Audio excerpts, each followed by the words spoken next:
Shabbat Shalom a todos. Gracias por estar aquí esta noche y los que están por internet. Esta noche son dos porciones.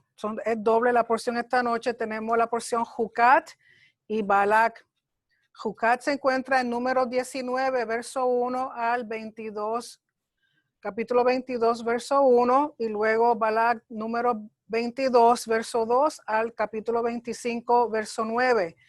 No sé si nos dará tiempo estudiar o leer todo lo de las dos porciones, pero por lo menos quiero que veamos sobre Jucat. Lo que se llama Jucat es la ordenanza de la Torá, y lo que va a estar hablando aquí es de lo que se conoce como la vaca roja, o en hebreo es para adumá,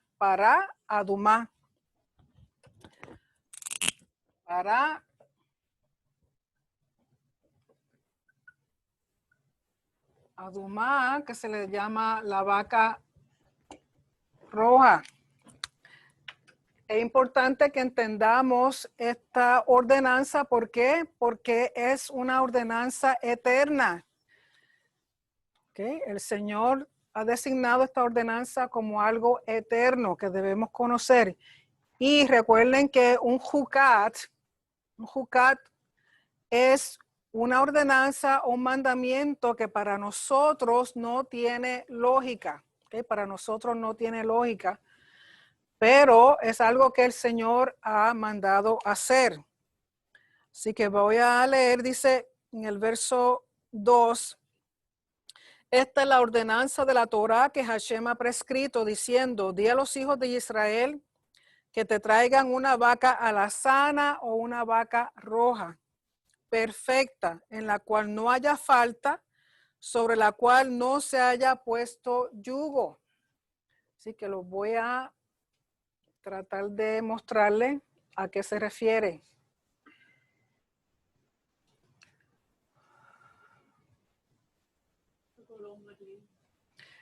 Y aunque le llaman alazana o roja, no es roja como el lipstick que tengo puesto, sino es una vaca más o menos como ladrillo, un color ladrillo intenso. La situación es que esta vaca tiene que ser completamente el mismo color. Si se le aparecen 3 pelitos, aunque sean 3 pelitos de otro color, la descualifica. Así que por lo tanto tiene que ser completamente alazana o color ladrillo, perfecta es que no puede tener ninguna mancha, no puede tener ningún golpe, no puede tener ningún defecto, o sea, tiene que ser completamente perfecta. Y además de eso, no puede ser usada, ponerle un yugo, ni ser un animal usado para labor, que nunca. Por lo tanto, se entiende que si nunca se le va a poner un yugo, usualmente la vaca va a tener de 1 a 2 años, o sea, que una vaca joven, la que tienen que utilizar. Aquí vemos, esto es en Israel, porque antes estaban buscando este tipo de vaca por todos sitios, hasta que decidieron tener su propia granja en Israel, donde han traído vacas de otros sitios, entonces las tienen empadronando continuamente y las están chequeando para que todas tienen que ser todas del mismo color y asegurarse de que ninguna de ellas desarrolle otro color diferente o algo diferente que la descualifique. Y dentro de la Mishnah hay un libro dedicado solamente a la vaca roja, que es la Pará Adumá, donde están todas las regulaciones que tienen que ver con este animalito.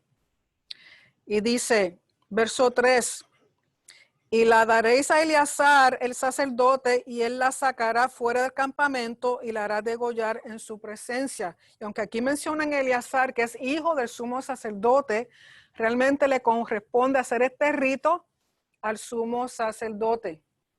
Aquí tenemos uno de los rabinos del Instituto del Templo, y no sé si se dan cuenta, lo que él tiene en la mano es un magnifying glass, como es Una lupa.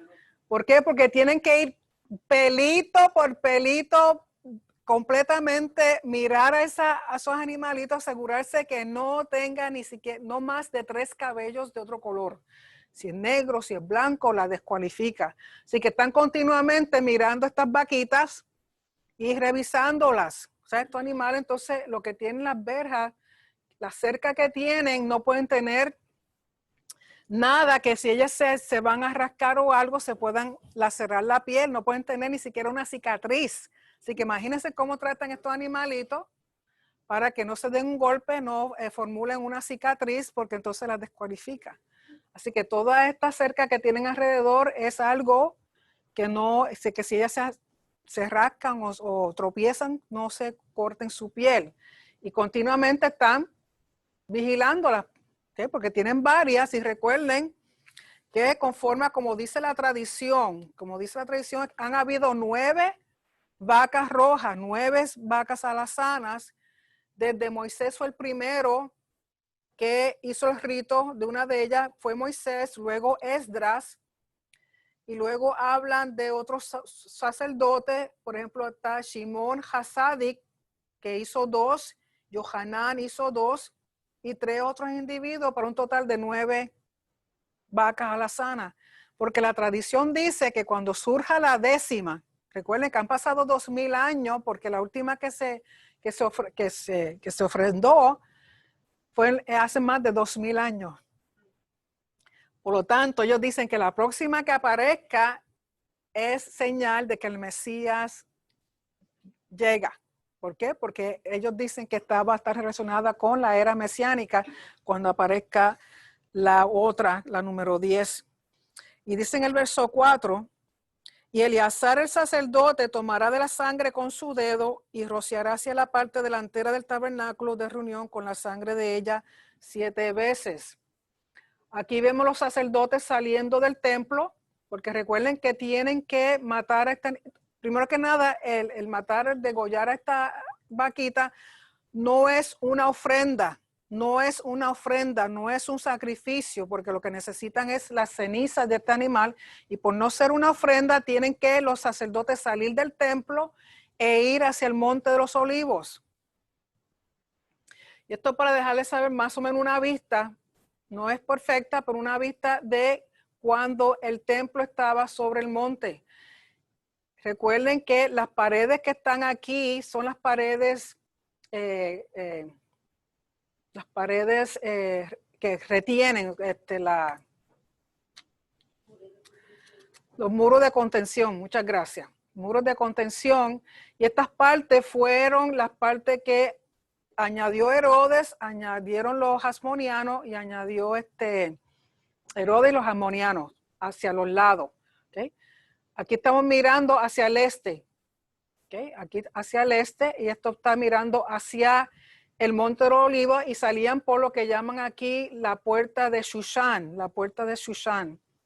Aquí al lado hay pórticos, y sabemos que estamos al norte porque al norte quedaba la fortaleza de Antonia. ¿Okay? Y al sur quedaba entonces la caballería de Herodes o de Salomón. Aquí tenían este lado. Y aquí está el sur, perdón, aquí queda el oeste, y aquí está la ciudad, o sea, la ciudad que estaba alrededor del templo. Entonces, o entraban, si vivían en este lado de la ciudad de Jerusalén, ellos pasaban por las puertas que llaman las puertas de Hulda, que era una profetisa, habían 2 puertas, y subían por el lado sur y llegaban al templo. ¿Okay? O iban por el lado oeste, entrando por una de estas 2 puertas.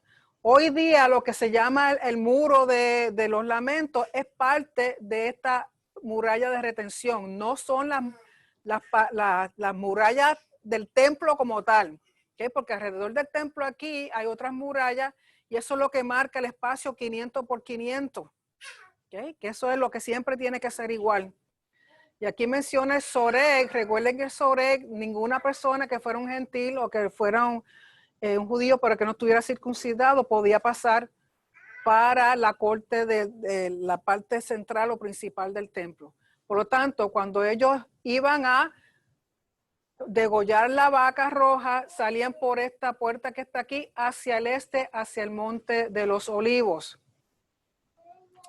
Y aquí antes había un puente. Había un puente. Lo que estaba tratando de explicar la última vez es que así como se ven estos arcos, ¿okay? O sea, hicieron unos arcos y unos puentes encima del otro, y esto tenía que estar a nivel con el templo, porque los sacerdotes y el sumo sacerdote salían por esta puerta, que es la puerta de Shushan, que es lo que hoy día llaman la puerta del este, que se ve, la Golden Gate, la puerta que está cerrada. ¿Okay? Eso antes era la puerta Shushan, porque salían por ahí hacia el monte de los olivos. Y aquí tenían el lugar donde podían matar, degollar la vaca.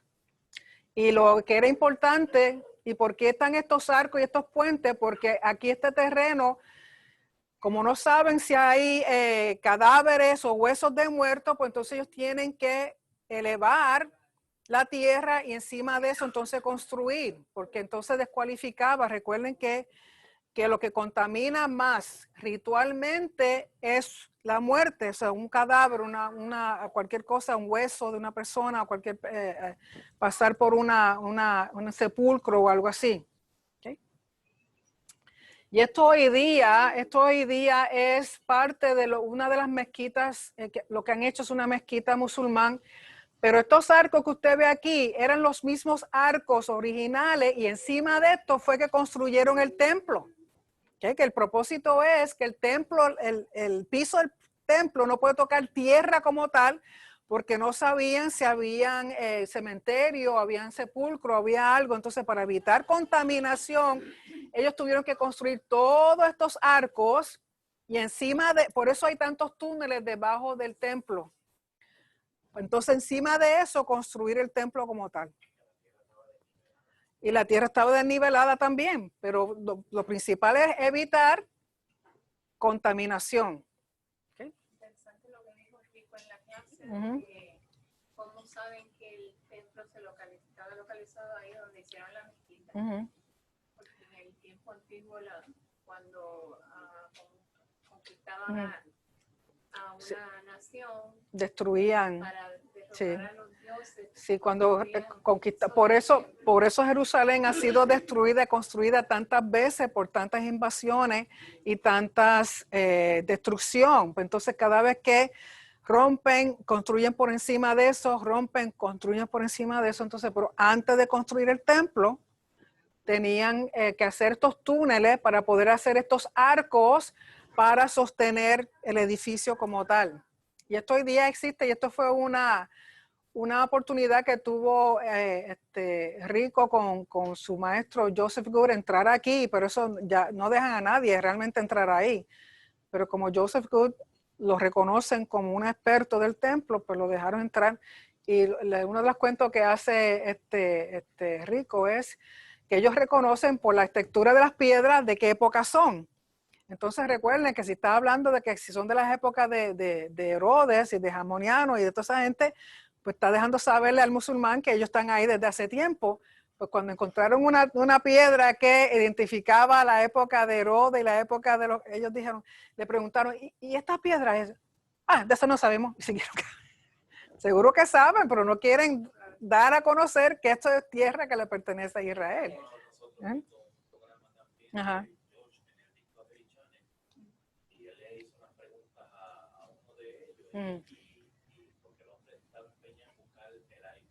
Sí, pero sí, el arca, sí, pero el arca, sí ellos saben dónde está. Sí.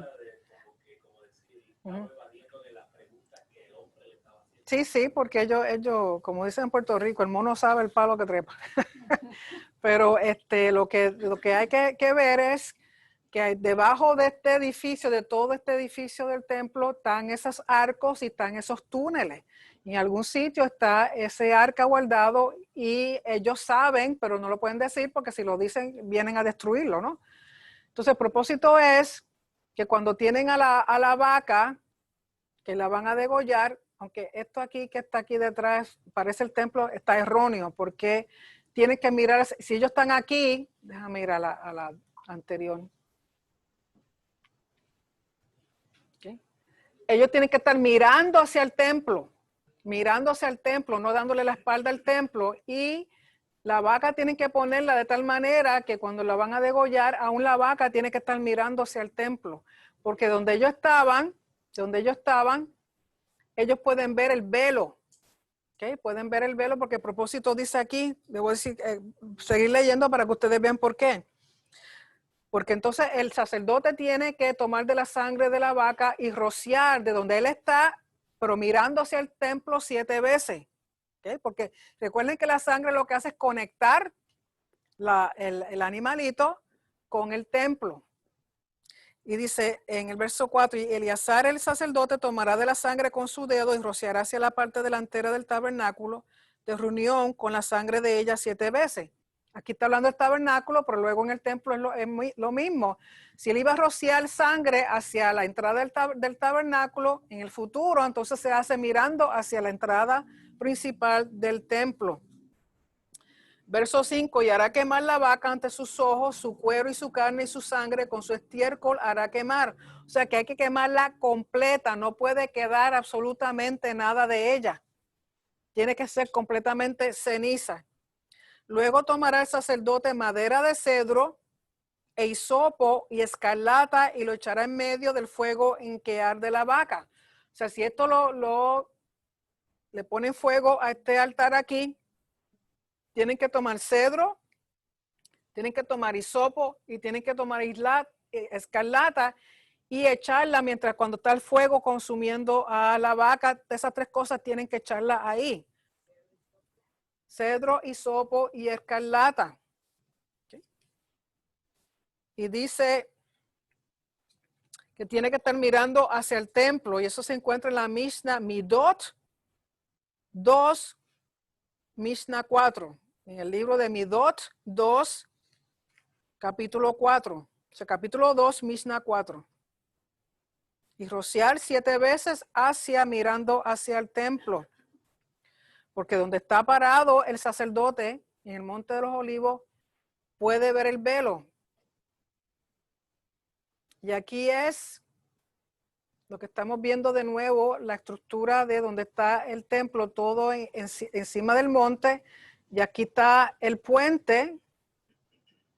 Y mientras él está degollando la vaca, él tiene que estar mirando hacia el templo, y la vaca también tiene que tener su cabeza mirando hacia el templo. ¿Okay? Y entre las cosas que hacen, dice aquí en el verso 6, luego, hablamos de eso. Verso 7, el sacerdote lavará luego sus vestidos, lavará también su cuerpo con agua y después entrará en el campamento y será inmundo el sacerdote hasta la noche. Porque lo interesante de esto es que el sacerdote que está haciendo el rito tiene que hacerlo un estado de pureza ritual. Una vez él termina de hacer ese rito, él queda en impureza ritual. Después que él hace el rito, pasa de pureza ritual a impureza ritual. Por lo tanto, tiene que hacer un mikvah, lavar sus ropas y esperar hasta la caída del sol para poder entrar de nuevo al campamento. ¿Sí? Y ahí es donde viene la intriga, el misterio de por qué sucede eso. ¿Sí? Y entre las cosas que tienen que hacer es mezclar la ceniza con aguas vivas. Aguas vivas, o sea, aguas que son de un manantial que están corriendo. Y de donde sacaban el agua era del Siloé, ¿sí? del Siloah. ¿Okay? Y aquí lo que le estoy enseñando es los niños que se están escogiendo para que puedan tomar esa agua del Siloé, y esa agua es la que se va a usar. ¿Okay? Y aquí miren también donde están ellos sentados, en un sitio que tiene arco que no toca la tierra. ¿Okay? Porque una de las cosas que enseñan, que dice, es que estos niños, las mujeres levitas que están preñadas, mientras están embarazadas, tienen que estar en un lugar específico dentro del recinto del templo. De ahí no pueden salir porque estos niños tienen que ser completamente puros, nunca tener en contacto con nada que los haga impuros ritualmente. mientras la muchacha está embarazada, está a los 9 meses ahí en ese lugar en el templo, pare ahí mismo, ese niño crece como hasta los 8 años, después que tiene 8 años, entonces que los dejan salir. ¿Okay? Porque tienen que ser completamente puros. Entonces aquí los vemos y ya vemos los arcos que ellos están encima, no pueden tocar nada que los pueda contaminar. Y aquí vemos uno de los ritos cuando están buscando el agua de Siloé. Entonces ellos traen a los niños encima de bueyes sin que toquen tierra. Una vez llegan, entonces los que ya han hecho el rito los ayudan para que entonces ellos puedan buscar el agua. Pero no pueden de ninguna forma contaminarse esos niños, porque esa agua que se saca es transportada por unos niños completamente puros, sanos, porque se va a usar para el altar de Hashem. Y se va a mezclar también con las aguas de la ceniza de la vaca roja. Porque el propósito de este rito es que con las cenizas de la vaca roja, mezclada con agua y después con el hisopo y el cedro, rociar al individuo que se ha contaminado ritualmente debido a una muerte. Recuerden que el templo de nuestro rey tiene que ver con vida. Y ninguna persona que ha estado en contacto con muerte puede entrar porque contamina la esfera de vida que es el templo. ¿Okay? Y aquí es para enseñarle más o menos un mapa de Jerusalén. Aquí está el monte con el templo y mirándose al sur, aquí está el Siloé. Por lo tanto, aquí había una puerta que le llaman la puerta del agua. ¿Por qué le llaman la puerta del agua? Porque por ahí salía el sacerdote y bajaba.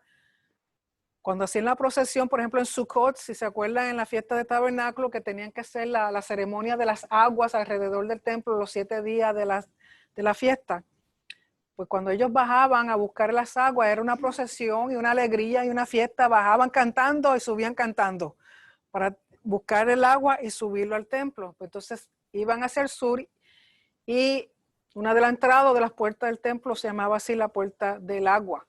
Recuerden que si esto es el templo, el este queda aquí, para aquí queda el monte de los olivos y acá abajo queda el Siloé.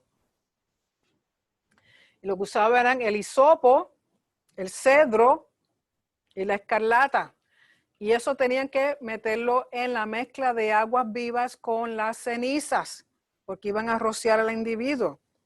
Y dice en el verso 8, asimismo el que quemó, ayudó a quemar la vaca, lavará sus vestidos en agua, también lavará en agua su cuerpo y será inmundo hasta la noche. Y un hombre limpio, o sea, ritualmente puro, recogerá la ceniza de la vaca y las pondrá fuera del campamento en un lugar limpio y la guardará la congregación de los hijos de Israel para el agua de purificación. Es una expiación, o sea, el propósito de estas aguas es para purificar. ¿Qué se va a purificar? Cualquier persona que sea contaminado con muerte. Y tienen que usar estas 3 cosas. Ahora usted me pregunta, ¿qué significa el cedro? ¿Qué significa el hisopo? ¿Qué significa la escarlata? Recuerden que el cedro es el árbol más alto y fuerte. Por lo tanto, simboliza fuerza y fortaleza. El hisopo representa humildad. Y la escarlata, porque la forma en que lo que hacían que teñían hilo de lino color rojo, pero el animalito que usaban para teñir el lino era costoso, era un procedimiento bien costoso, por lo tanto, la escarlata representa algo costoso. Y de nuevo, el cedro, fuerza y fortaleza, el hisopo, humildad, y la escarlata, costoso. ¿Cómo podemos interpretar eso? Que cuando uno peca, o sea, cuando uno se contamina, se aparta de Dios, sale de la esfera de vida y entra a una esfera de muerte, usualmente las personas que se alejan de Dios se vuelven arrogantes. Nos volvemos arrogantes, déjame incluirme. Nos volvemos arrogantes, ¿no? Entonces el cedro representa también arrogancia. Más el hisopo, con el hisopo entonces Dios viene y nos baja. Dice, estás arrogante, déjame humillarte.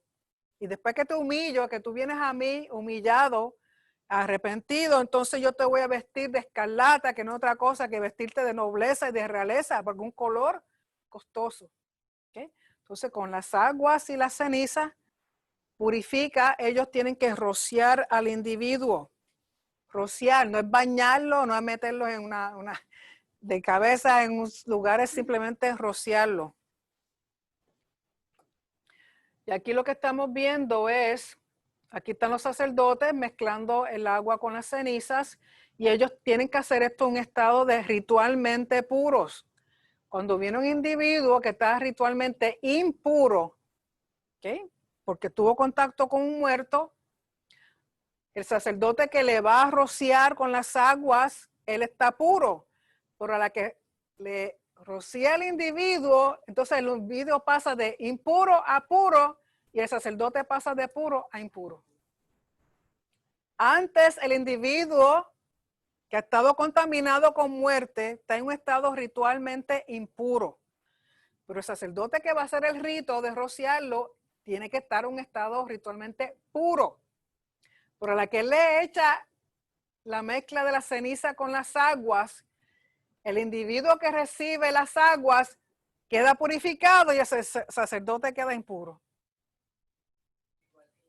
Igual que Yeshua, porque Yeshua siendo moralmente puro, porque para impureza ritual existían estos ritos. ¿Okay? Pero para impureza moral, que es lo que está en el corazón de la persona, para eso no había sacrificios, ni habían ofrendas, ni habían ritos. Por lo tanto, Yeshua, siendo un cordero puro, sin mancha, perfecto, ¿okay? Está en un estado de pureza, pero entonces nosotros venimos, nos rendimos a Él, nos damos a Él, entonces Él toma nuestras impurezas. ¿Okay? O sea, hay un intercambio. No se ve, entonces la gente no entiende cómo es posible que esto suceda si son más que ceniza. No pregunte porque Dios no te dijo que preguntara la razón. Él te dice, es una ordenanza eterna y la tienes que hacer, punto, se acabó. Lo entienda o no lo entienda. Yo lo entiendo, yo lo creo, yo lo hice. A ti no te corresponde preguntar. Simplemente cree que tú vienes en un estado de impureza y yo te purifico por medio de este rito. ¿Okay? Y aquí vemos otras escenas en la cual está toda la familia.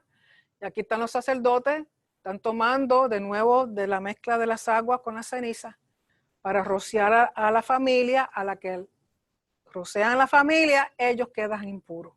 Entonces ellos tienen que salir de ahí, lavar su ropa, hacer un mikvah para purificarse y entonces puede regresar a su casa después que baje el sol. Porque una vez que baja el sol quedan puros otra vez. Porque es un nuevo día. Recuerden que los días comienzan a la caída del sol. Y dice, y un hombre limpio recogerá las cenizas de la vaca y las pondrá fuera del campamento en un lugar limpio y las guardará a la congregación de los hijos de Israel para el agua de purificación. Es una expiación. En aquel entonces, cuando estaban en el desierto, pues había un lugar donde guardaban las cenizas, pero cuando está el templo, había a la entrada, recuerden que está cerca que está aquí el Soreg. El Soreg, después del Soreg no podía pasar ningún gentil ni ninguna persona que no estuviera circuncidada. Y al entrar, recuerden que esta es la puerta que da hacia el este. Está aquí donde se guardaban las cenizas de la vaca roja. Justo en la entrada, antes de entrar a la corte de las mujeres, en este lugar aquí están las cenizas, se guardaban las cenizas. ¿Por qué? Tenían que guardarla porque era bien raro encontrar una vaca roja. Y una vez ellos podían hacer el rito, guardaban lo más posible esa ceniza, porque imagínense, si hacen 2000 años que no aparece una. Por lo tanto, cuando aparezca es, más, como tú dices, más que un diamante, o sea, va a tener un valor incalculable. ¿Okay? Así que guardaban las cenizas aquí. Y dice, verso 11. No, continuando con el 10 dice, y el que recogió las cenizas de la vaca lavará sus vestidos y será inmundo hasta la noche y será estatuto perpetuo para los hijos de Israel y para el extranjero que mora entre ellos. El que tocare cadáver de cualquier persona será inmundo 7 días. ¿Okay? Si tú tocas el cadáver de un animal, tú estás inmundo por un día, pero si tú tocas el cadáver de un ser humano, tú estás inmundo por 7 días. ¿Okay? La contaminación de muerte es con otro individuo. Supone tú estás en tu casa, se muere alguien en la casa, entonces la cuestión es que todos los que estaban metidos en esa casa, cuando murió la persona, todos se contaminan. Ritualmente se contaminan. Entonces tienen que hacer esto, porque va a estar contaminado por 7 días. Y te dice, verso 12, al tercer día se purificará con aquella agua y al séptimo día será limpio. O sea, te contaminaste, vas a estar impuro 7 días. En esos 7 días, al tercer día, tienes que dejar que te rocíen con las aguas de las vacas, de la ceniza y las aguas. En el séptimo día es que quedas limpio. ¿Okay? Y dice, y si al tercer día no se purificare, no será limpio al séptimo día. Todo aquel que tocare cadáver de cualquier persona y no se purifique, el tabernáculo de Hashem contaminó y aquella persona será cortada de Israel. En otras palabras, tú tuviste contacto con un muerto, no te fuiste a purificar y después quiere entrar al templo o quiere entrar al tabernáculo. Está en un estado de impureza, entonces tú vienes, estando contaminado, quieres contaminar la casa del Señor, que es una casa, un templo, un lugar de santidad y de vida. Tú no puedes mezclar la vida y la muerte. O estás vivo o estás muerto, pero no puedes estar in between. ¿Okay? Entonces dice, será cortado de la congregación. Recuerden que cortar significa juicio divino. O esa persona muere antes de tiempo, tiene una muerte prematura, o puede morir en el acto. ¿Por qué? Porque es Dios quien hace el juicio.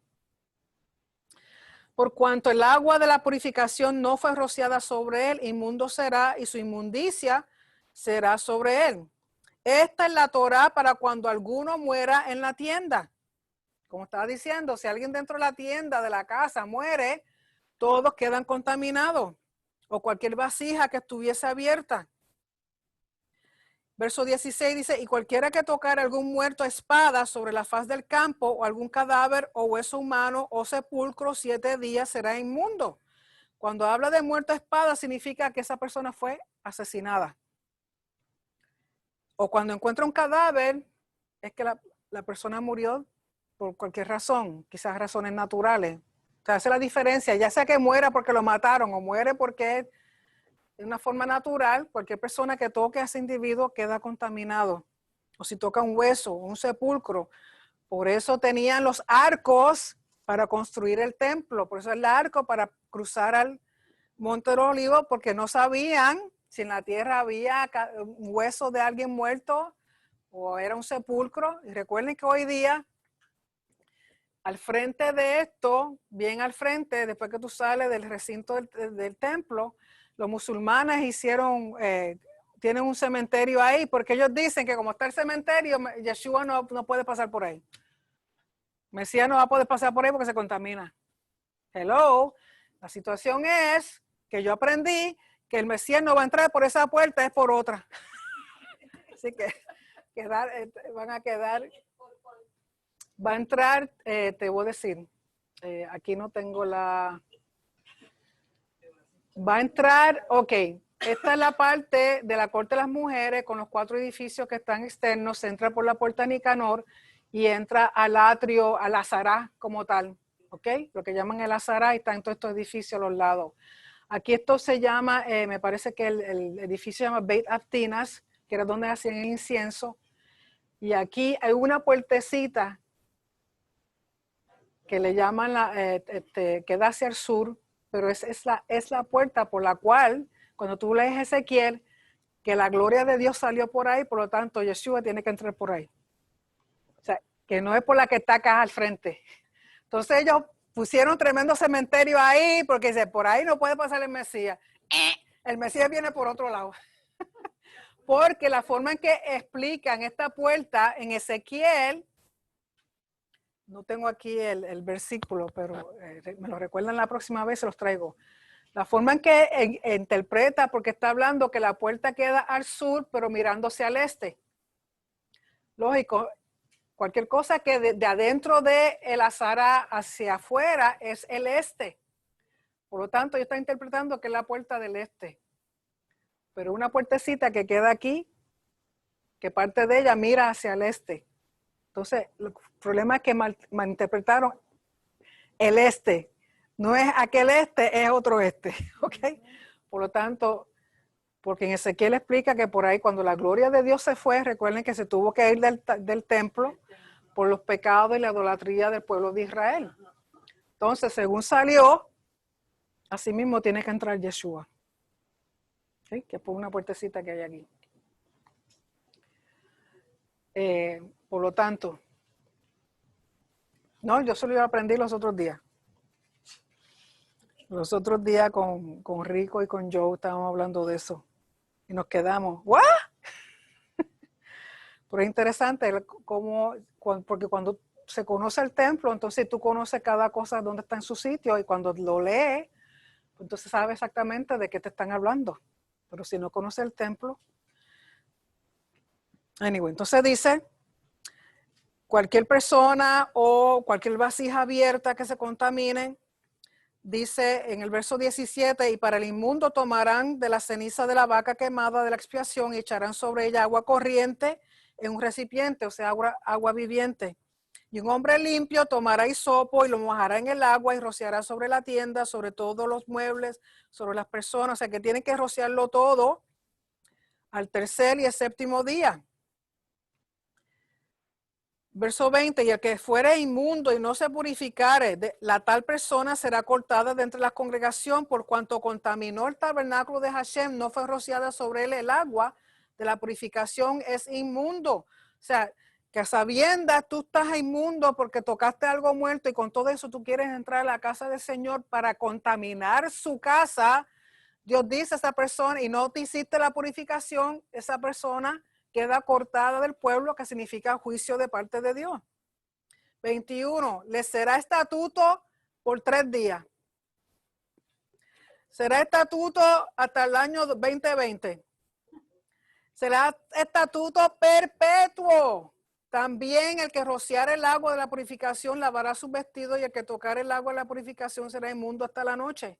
Y todo lo que el inmundo tocare será inmundo y la persona que lo tocare será inmunda hasta la noche. O sea, es una contaminación como el virus. Tú tienes el virus, no te tapas la boca ni te lavas las manos y viene y quiere darme un beso y abrazarme, me va a contaminar. Me va a contaminar, ¿no? Hay que tener sus precauciones. Pues aquí también Dios dice, tú te contaminaste con muerte cuando yo lo que represento es vida, mi casa lo que es vida y no puedes traerme esa suciedad de muerte. Son 2 esferas diferentes.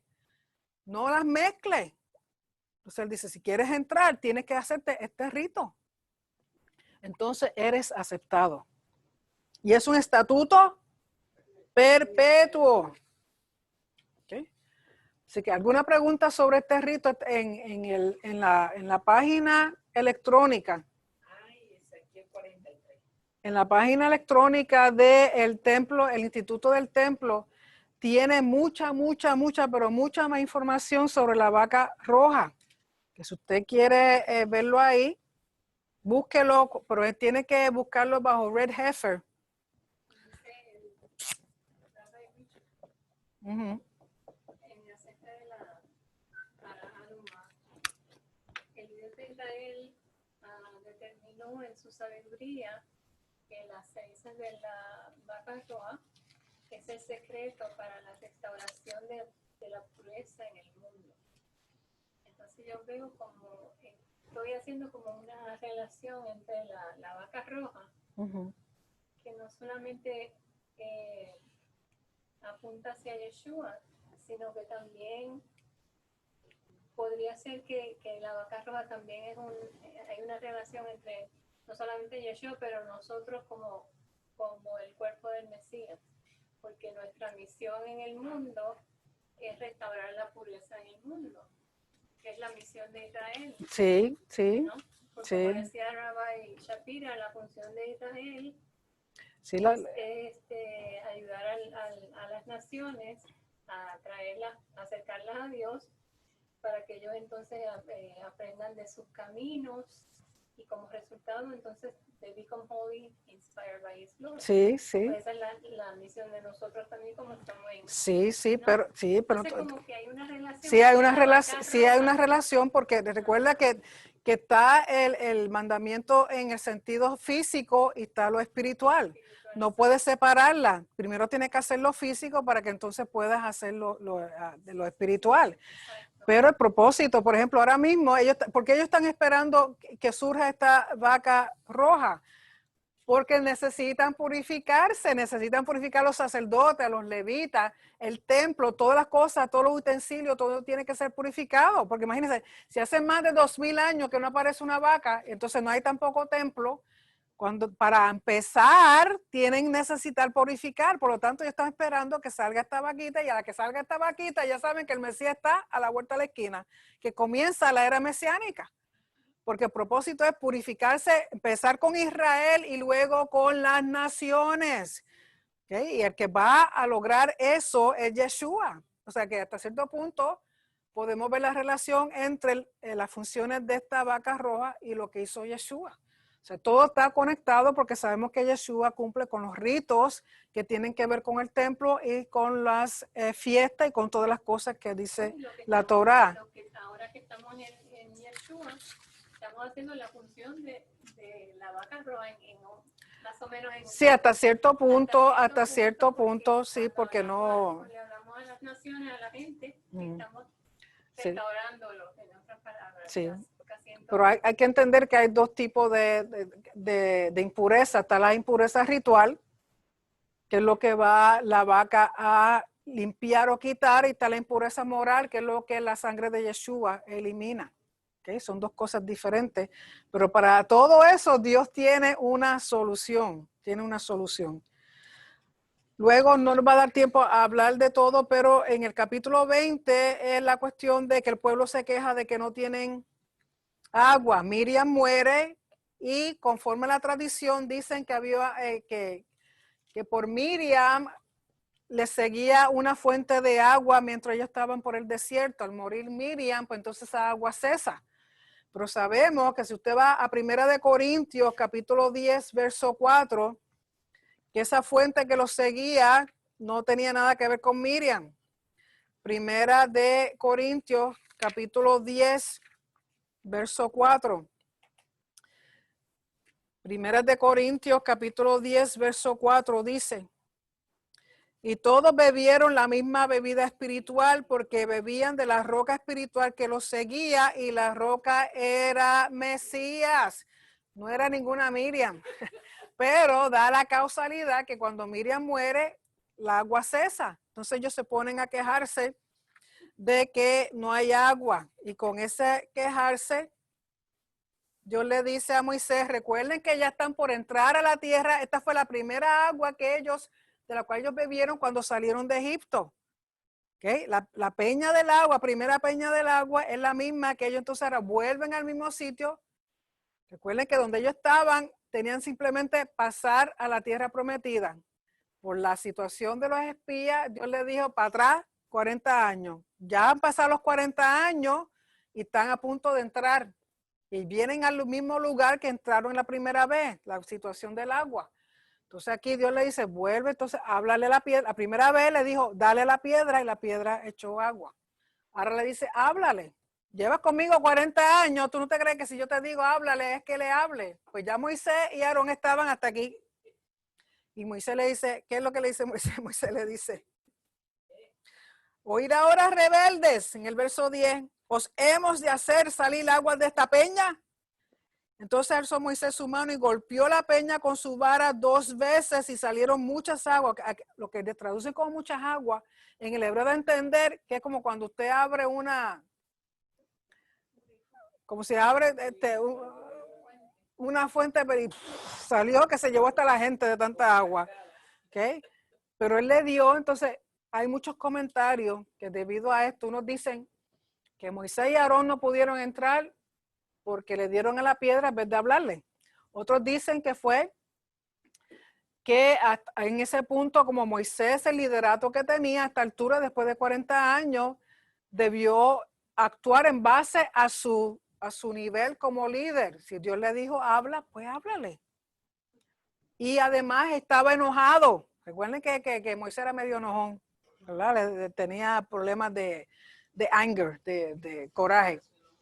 Por lo tanto, hay muchas teorías de por qué Dios no le dijo que no entraran, pero sabemos que realmente que esa no era su función. Su función era sacarlos de Egipto, llevarlos hasta ahí, porque entonces iba a ser Josué y Joshua, que no otra cosa que Yeshua. ¿Okay? Así que en el capítulo 20 es la situación del agua. Y luego entonces comienza ellos que al tratar de pasar, tienen que pasar por Edom, tienen que pasar, entonces le piden permiso a Edom para atravesar por su tierra y le dicen que no. Luego entonces muere Aarón, murió Miriam, ahora Aarón, y muere en el monte Or. Y allá entonces está el traspaso del sumo sacerdocio, donde el hijo de él entonces tiene las vestiduras de sacerdote. Y lo lloran por 30 días. Luego el rey de Arad ataca a Israel, pero Dios les da victoria porque ellos le dijeron al Señor en el verso 2 del capítulo 21, Israel hizo voto a Hashem, diciendo, sin efecto entregar este pueblo en mi mano, yo destruiré sus ciudades. Y Hashem escuchó la voz de Israel y entregó al cananeo y los destruyó a ellos y a sus ciudades y llamó el nombre de aquel lugar Jorma, porque Jorma significa destrucción. O también Jerem. Jerem es cuando algo es dedicado a Dios para destrucción. Entonces viene el cuento de la serpiente de bronce. Dicen, después partieron del monte de Hor, camino del Mar Rojo para rodear la tierra de Edom y se desanimó el pueblo por el camino. ¿Okay? Ya muere Aarón, siguen caminando, ya son 40 años, ya están cansados. Y habló el pueblo contra Dios y contra Moisés, porque como ahora no está Aarón, entonces ahora es directamente con Dios y con Moisés. ¿Por qué no hiciste subir de Egipto para que muramos en este desierto? Pues no hay pan ni agua y nuestra alma tiene fastidio de este pan tan liviano. O sea, vuelven otra vez, desprecian el maná. Recuerden que están comiendo maná 40 años. Y según ellos, algunos dicen que no tenía sabor. ¿Sabes lo que es comerse un cantito de pan que no sepa nada? Ni mantequilla había. Entonces ellos pues ya estaban cansados. Entonces, y desprecian eso. Y Hashem envió entre el pueblo serpientes ardientes que mordían al pueblo y murió mucho pueblo de Israel. O sea, cada vez que ellos se quejaban, yo los castigaba. En este caso, envió unas serpientes. Y entonces el pueblo se humilla y le dice a Moisés, por favor, ora a Hashem para que quite las serpientes. Y Hashem dijo a Moisés en el verso 8, hazte una serpiente ardiente y ponla sobre un asta. Y cualquiera que fuere mordido y mirare a ella, vivirá. Y Moisés hizo una serpiente de bronce y la puso sobre una asta, y cuando alguna serpiente mordía a alguno, miraba a la serpiente de bronce y vivía. Lo interesante de esto es lo siguiente, que serpiente en hebreo es nahash. ¿Por qué? Porque es parecido al mismo nombre de bronce. Nahash es la serpiente y Nehoshet es bronce, Nehoshet. O sea, en el hebreo tienen las tres consonantes iguales. Nahash es serpiente y bronce es Nehoshet. Pero ¿cuál es la situación? Si la serpiente mordía, morían. Si miraban a la serpiente, vivían. Entonces, no es que en sí la serpiente era que los mataba o la serpiente que les daba vida, es Dios. ¿Okay? Porque ¿cómo es posible que una serpiente te mate y la misma vez te dé vida? Porque le está diciendo al pueblo, no es la serpiente, soy yo el que te da vida o soy yo el que te mato. ¿Okay? Pero recuerden que si ustedes van a Juan, vayan al capítulo 3 del Evangelio de Juan. Capítulo 3 del Evangelio de Juan.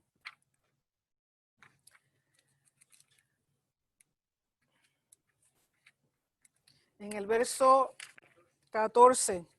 3:14, Juan 3:14 dice, y como Moisés, aquí está hablando Yeshua, y como Moisés levantó la serpiente en el desierto, así es necesario que el Hijo del Hombre sea levantado, para que todo aquel que en él cree no se pierda, mas tenga vida eterna.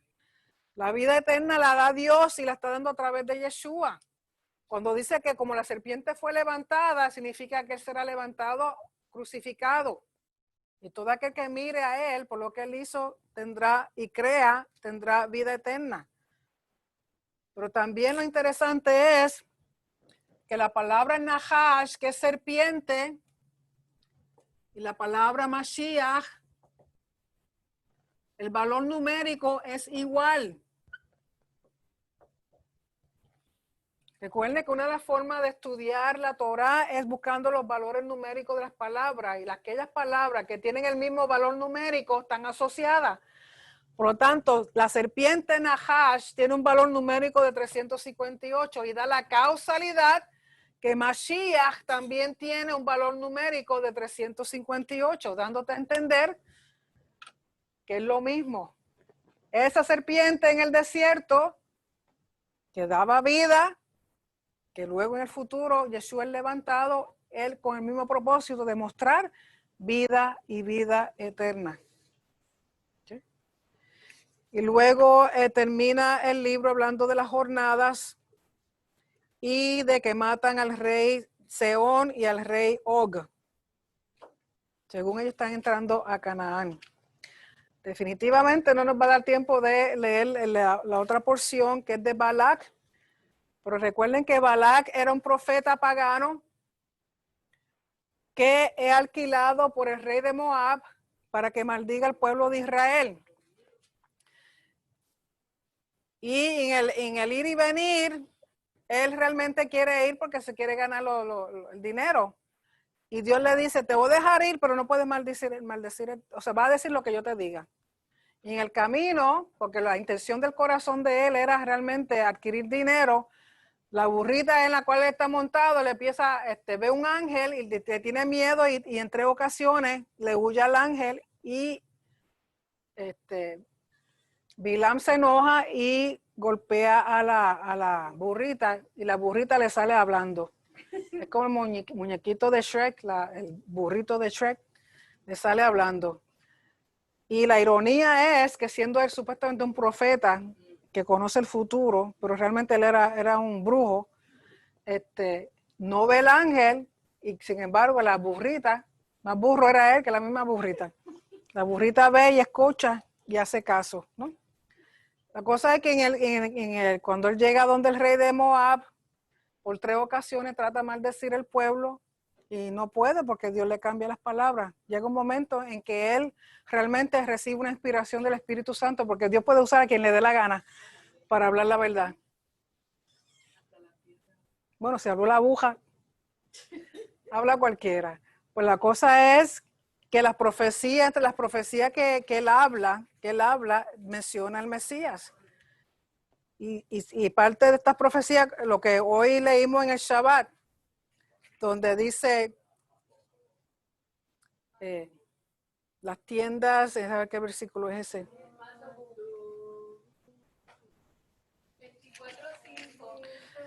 Dice, cuán hermosas son tus tiendas, oh Jacob, tus habitaciones, oh Israel. Capítulo 24, verso 5.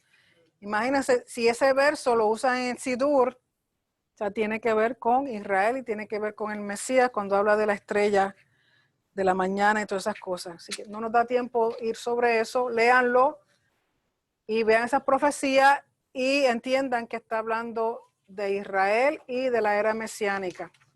Si con eso terminamos y si tienen alguna pregunta,